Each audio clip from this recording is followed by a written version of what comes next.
Ko pride Haron iz šole, se najprej obredno umije, nato pa skupaj z bratoma in očetom opravi opoldansko molitev.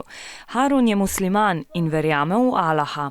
Mi molimo 5krat na dan, zjutraj, ko vstanem, popoldne, ko pridem iz šole, pa opoldne, pa zvečer in nočno molitev opravljamo tudi. Allahove zapovedi so zapisane v Koranu, to je sveta knjiga za muslimane, v kateri so natančni napotki za življenje. Tako je na primer določena tudi prehrana. Na Haronovem jedilniku nikoli ni svinjine, prav tako muslimani ne smejo piti alkohola. Svinjina nam je prepovedana s strani Boga v Koranu in jaz kot vernik verujem v Božjo zapoved. Njegova mama nosi hidžab.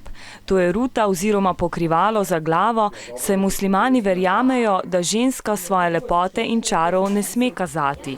Po domači nalogi in druženju s sestricama se Haron odpravi v prostore, kjer se zbirajo muslimani. To ni prava džamija. Sem zahaja 3krat na teden in skupaj z drugimi muslimani moli. Vera mi daje zelo dober občutek. Všeč mi je, ko tudi pojemo in upravljamo molitve in sem zelo vesel, ker sem musliman. Nove džamije se Haron zelo veseli.